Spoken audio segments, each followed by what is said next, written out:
warahmatullahi wabarakatuh. Sebelumnya izin saya memperkenalkan diri. Nama saya Detsalia Ainatan Kartika Sari dengan NIM 00244136 dari kelompok D6. Di sini saya akan mengerjakan laporan praktikum anatomi blok 2.2 yaitu kardiorespirasi. Nah, untuk yang soal nomor 3, jelaskan anatomi dari tractus respiratoris inferius. Nah, untuk tractus respiratoris inferius itu terdiri menjadi trakea, bronkus, pleura, dan pulmo. Nah, untuk yang pertama ada trakea. Nah, untuk trakea sendiri dia tuh letaknya tuh ada di VC 6 sampai juga VTH 4 atau 5. Nah, untuk perbagiannya ada trakea pars cervicalis dan trakea pars thoracalis. Nah, untuk penyusunnya tuh ada cartilago trachealis, ligamentum annulare trachealis, musculus trachealis, sama jaringan pengikat elastis. Nah, terus juga ada bangunan-bangunan penting di trakea itu. Nah, yang pertama tuh ada karina. Dia tuh merupakan penonjolan pada hipokardio trakea yang fungsinya sebagai reseptor batuk dan reseptor dari iritan. Nah, terus ada hipokardio trakea. Dia itu berupa percabangan trakea menjadi bronkus primarius dextra dan sinistra setinggi vertebra thoracalis VTH 4 sampai 5. Nah, terus di trakea sendiri dia tuh divaskularisasi oleh arteri tirohioidea inferior. Terus juga dia tuh di drainase venanya oleh vena laryngeal inferior. Terus juga dia tuh yang akan menjabang menjadi plexus tiroideus yang akan dicabangi oleh vena laryngeal inferior. Nah, untuk inervasinya dia tuh oleh trunkus simpaticus yang simpatis. Nah, parasimpatisnya tuh dia oleh nervus vagus sama nervus laryngeus recurrens. Nah, terus selanjutnya ada bronkus. Nah, bronkus terletak di sini. Nah, dia tuh ada urutannya ada bronkus, ada conduction zone sama respiration zone. Nah, untuk conduction zone itu terdiri dari bronkus primarius, bronkus secundus atau lobaris, bronkus tertius atau sequentalis, sama bronkus terminalis. Terus ada juga yang terakhir respiratory zone, itu ada bronkus respiratorius.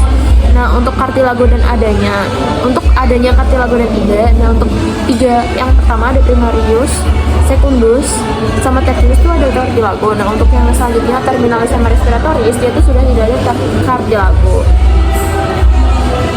Nah, dari bronkus respiratorius tadi dia tuh akan bercabang lagi menjadi ductus alveolis, terus selanjutnya ada saccus alveolis yang akan bercabang lagi menjadi alveoli untuk tempat pertukaran O2 dan CO2.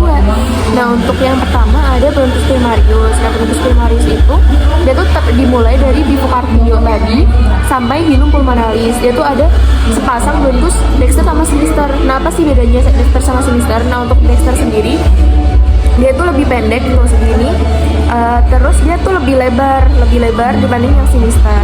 Terus dia juga lebih tegak sekitar 25 derajat. Nah, untuk bronkus yang sinister dia tuh lebih panjang 5-7 cm, terus lebih sempit, terus juga dia tuh lebih datar membentuk sudut 45 derajat. Nah, terus ada bronkus secundus. Nah, bronkus secundus tuh terdiri menjadi bronkus secundus tuh ada yang dexter sama sinister. Dia tuh di sini.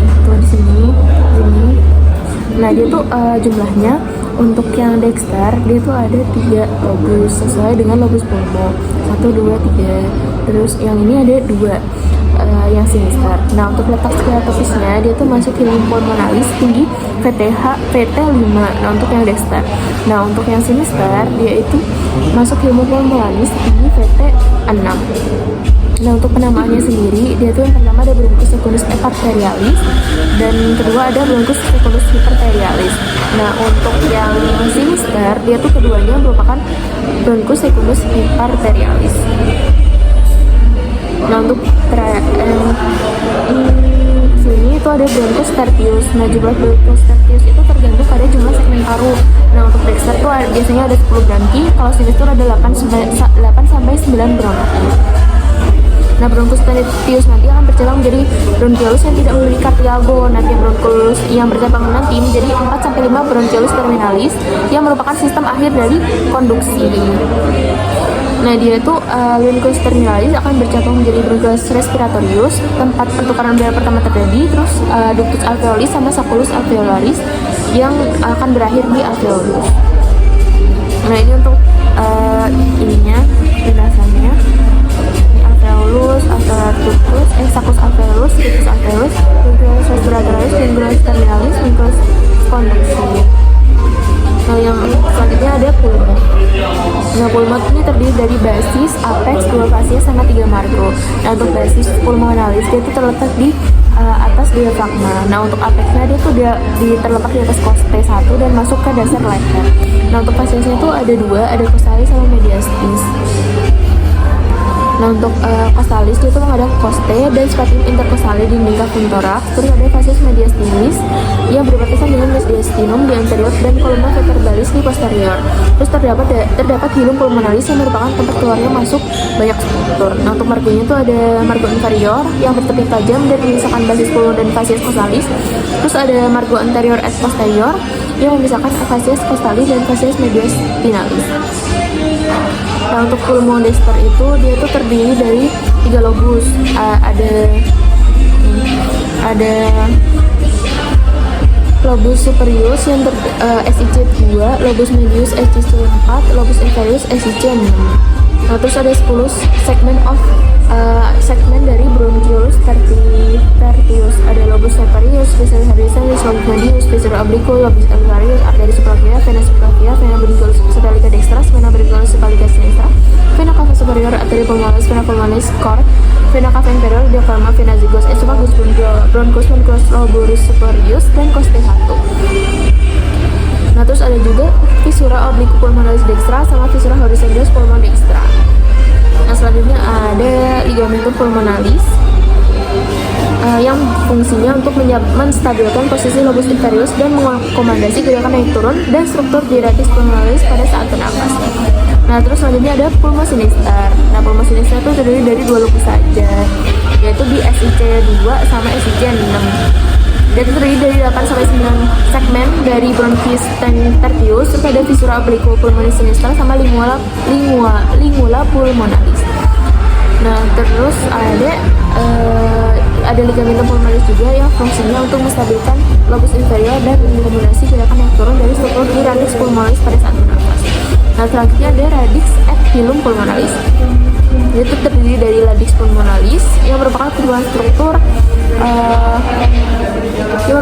struktur yang meletakkan pulmo ke struktur di mediastinum. Nah, radix itu ditutupi oleh pleura parietalis paramedialis yang berefleksi menjadi pleura visceralis. Terus ada juga hilum pulmonalis yang merupakan daerah tempat struktur masuk dan keluar seperti bronchus, vena pulmonalis, vasa hepatica, dan nervus. Nah, di sini ada struktur yang melewati hilum pulmonalis itu ada yang dexter tuh ada bronchus eparterialis, arteri pulmonalis, terus juga 2 bronchus hiperterialis sama vena pulmonalis. Terus juga yang sinister tuh dilewati oleh arteri pulmonalis, vena pulmonalis sama sama 2 bronchus hiperterialis.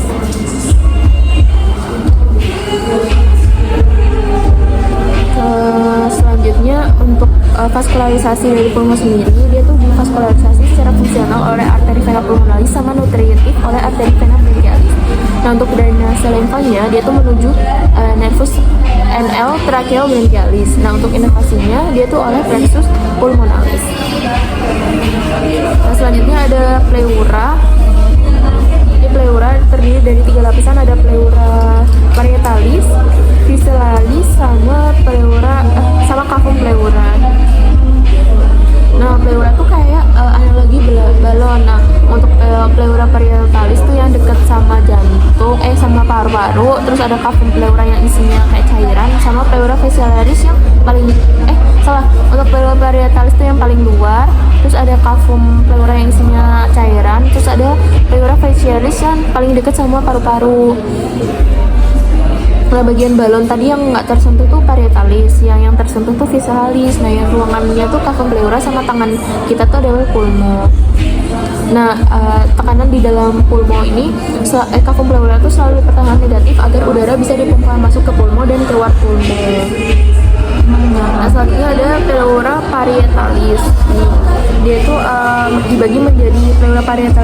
cervicalis yang menutupi permukaan dalam dinding toraks terkait dengan costae dan scapular intercostae. Terus ada pleura parietalis pars mediastinalis yang menutupi mediastinum. Terus ada pleura parietalis pars diaphragmatica yang akan berbatasan dengan pren membentuk fascia phrenico-pleuralis.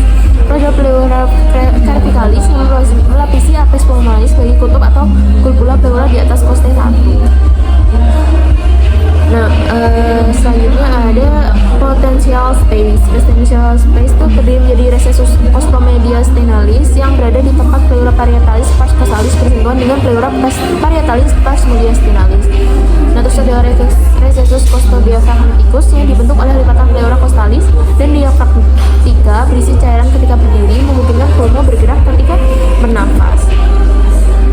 Nah, untuk vaskularisasinya dia tuh ada pleura parietalis yang divaskulasi oleh pars mediastinalis oleh arteri perikardioprenica, terus ada pars diaphragmatica oleh arteria prenica superior dan arteria muscular prenica, terus ada pars costalis yang divaskularisasi oleh arteriae intercostalis.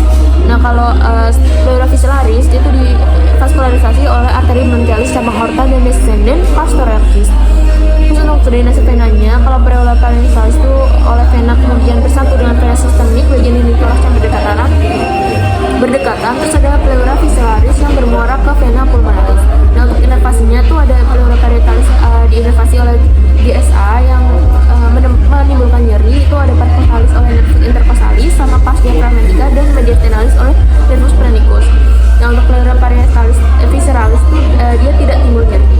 Nah, sekian laporan praktikum anatomi 2 dari saya. Apabila kurang lebihnya saya mohon maaf. Wassalamualaikum warahmatullahi wabarakatuh.